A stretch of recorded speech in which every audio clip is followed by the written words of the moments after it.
morning, everyone. Welcome to Toad TV. Cheers. Cheers. Morning. We are Toad Hollow. I am Mary Beth. I'm Helen. And we are the creative minds and hands behind Toad Hollow, where we dye yarn and bake bags. And that came out a little bit odd, but you switching words up there. I know. I can move words around. I'm good. My tea is very hot. Yes, very, very hot. But I am having Red Zinger in my lion mug. And I'm trying the Caribbean Crush in the wolf mug. Tabitha's tail says hello. Okay, so it is Saturday morning. It is a gorgeous day. Lots of people down. So I'm going to apologize now, and hopefully we're going to keep the barking to a minimum, because everybody's out and walking their dogs right now. So we're going to hopefully keep everything down. Hi, Tab. And we're going to keep this kind of short because, as I said, lots of people, lots of barking. In and out fast, right, babe? Okay, so we have questions and comments from yesterday. Let's see. And you are one of them, sweetie. All right, so Renna says she loves the idea of a concrete trough, although be warned, standing water can be a breeding place for mosquitoes. We are from New Jersey, where the mosquito is the state bird. We know mosquitoes. Yeah. She says, that being said, never had a problem with her concrete bird bath. I guess the birds eat them. Do you have bird baths, by the way? We have one that we got last year at the end of the season sale. And we have another one on order that is concrete, right? I don't know whether that one is. I don't think it can't be fully concrete because it's only 50 pounds. Okay. So, well, 50 pounds, that might be. Yeah. I don't know. Yeah, the one that we have that we got at the end of the season sale is it's like metal. a cast iron. Yeah. But we plan to put them in the yard as soon as the areas are cleared. And I have to say, Trevor came yesterday and got a whole nother section done. Yeah, the section with the poison ivy. It looks like the poison ivy is gone. And there's still little bits left. He hasn't obviously pulled it yet. But he's been trimming branches. And he was doing stuff out by the street where it was like, we had stuff growing along between the sidewalk and the street. And I'm like, oh, look, there's actually a sidewalk under all that. Yeah, there's brick pavers and things. So he's doing a fantastic job. The entire front of our house, in front of the garage is... the garbage men are going to be happy on Monday. So happy. Lots and lots to take out to the curb. Excuse me.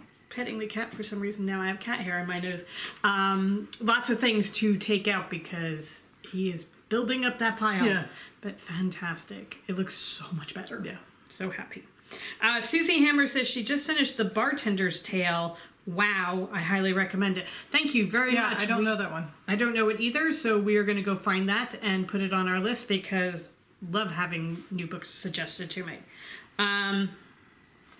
Linda B says that she was moving to Las Vegas and she was listening to the Vampire Knitting Club. So she also was asking where Tabitha's middle name came from. Oh, when we acquired Tabitha, we thought Tabitha might be a Stanley. She was only 10 days old. Right. So we named her Stanley. And then we decided we might not be right. So we covered our bases and named her Tabitha Stanley. I had always wanted to have a cat named Tabitha because of Bewitched and everything. Right. You need a cat named Tabitha. And we got a broken one, but it's okay. We have broken her when we called her Stanley. Who knows? Yeah. But to begin with, we kind of felt that Stanley was her name. And we both agreed immediately that Stanley was the right name. So that she is called Tabitha Stanley when we're upset at her. Like this morning when she was about to vomit all over the kitchen table. On the kitchen table. So the neighbors must have loved my no. Right. Okay, Anna Hanley says, Helen, I totally understand your feelings about The Nightingale. It is a powerful, moving book. On our recommendation, she just finished reading Eleanor Oliphant.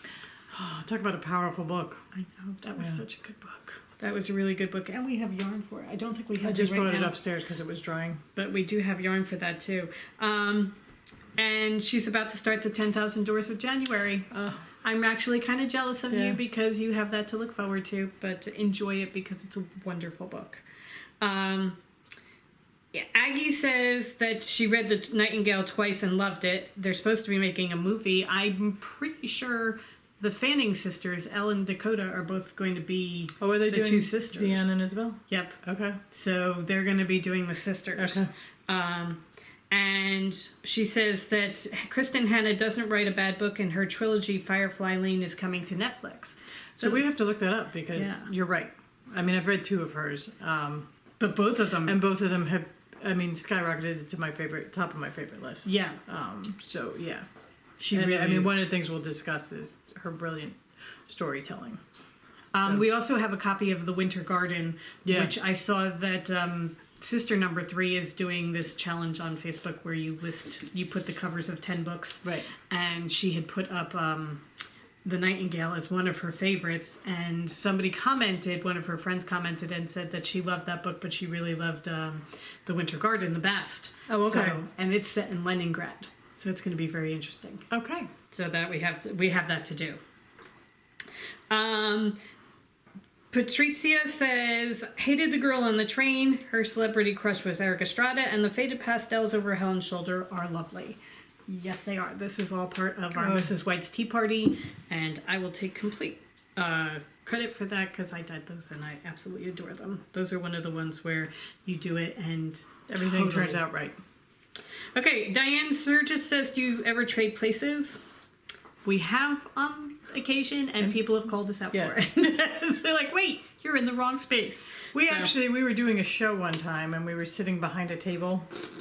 It was a vendor show, and somebody walked by, and they're like, oh my God, you're the girls on YouTube. You look exactly like you do on TV, because we were sitting in exactly the same spot and everything, and she didn't know we were going to be at the vendor. It was just, we took her totally by surprise. Right, and then she told us we were in the wrong spots because I was on the left and she was on the right. Excuse me, my tea is absolutely perfect. Don't want to miss it. Jessica Kelly says, are we going to do a review of The Midnight at the Blackbird Cafe as well? She just finished that one and loved it. Yes, we are. Yes, we are. We are holding off on that.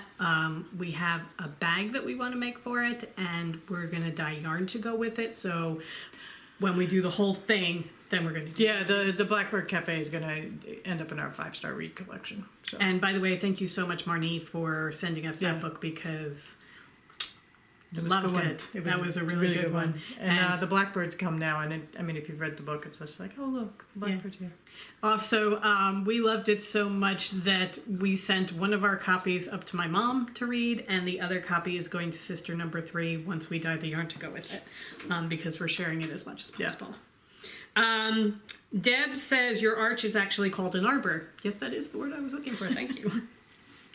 Joanne says the woman in cabin 10 scared her. She hasn't read The Girl on the Train. She did read The Nightingale along with quite a few other World War II books. And have we read All the Light We Cannot See? I have not. Okay, so I have not either. I have to sparse out World War II books in stages because I can't do too much at once. However, I'm pretty sure Sister Number 3 has that on her Kindle.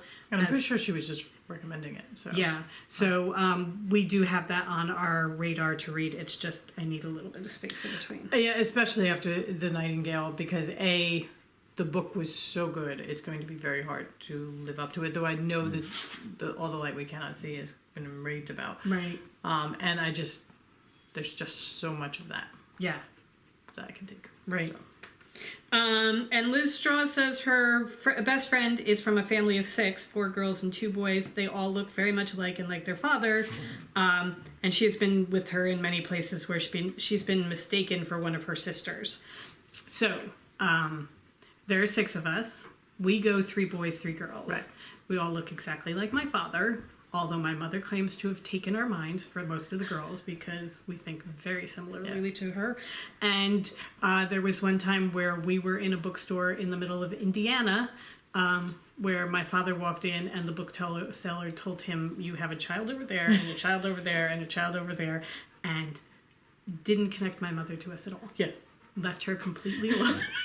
However, I will say we were very, very well behaved in the bookstore because we loved going to bookstores. We were big readers as we were growing up, still are obviously, and going to a bookstore was a huge treat. So that while we were there, we did not make any noise or anything like that. We just sat in the corner and read his books, which is what we really love to do. Okay, so that is all that I have as far as comments and questions right now. Other than a whole bunch of you say that you really like the idea of us dyeing the row 1 yarns. Right. So that will be coming. Yeah, that is something that we will look forward to. So somebody did leave a comment and say she was listing the ones that she got. That was on Facebook. Okay. And she got the other set. She got the other set, right? Yeah. So. Yeah, cool.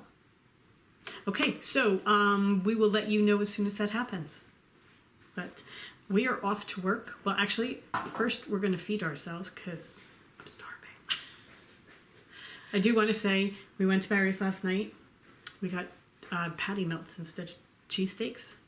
Very good. Lived up to it. Yeah. Oh my God. Helen said the key to doing a patty melt, again, the bread. You have to do the bread right. Because we have gotten patty melts at places where it's just toasted rye bread. That is not. No. That is you've not got to like grill it all together. Yeah. And Helen said when she opened hers, she's like, oh, it looks like just toasted rye bread. But when you bit into it, you realize, nope. They know how to do a patty melt. So if you are in the area and you want a good patty melt, go to Barry's. That's my plug. Okay. All right. Tri-Wizard Tournament starts Monday. So, yes. We will be releasing the pattern Monday morning. Yeah, we'll put it out. We're going to put the pattern up on Facebook. We're going to put the pattern up on Ravelry. And then we will announce it here on the podcast in the morning. So that if you are not on Facebook or Ravelry, you'll get it there. Right. Or here. So, neither of us have started yet, just because we haven't been knitting. Well, no, and it's also part of the tournament. Right. We never start early. That's right. And, what was I going to say? Oh, we will not be emailing the pattern or anything like that. It's going to be Facebook, Ravelry, and here. Right. However, it's a free pattern on Ravelry, so it's a piece of cake. That's the knitting. The crochet pattern is $3.99. Okay. So. All right. Okay. I think, is that it? I think so. I think we are done. Look, we got through it with no barking. Have a wonderful day, everybody. Yes, have a great weekend. We will see you tomorrow.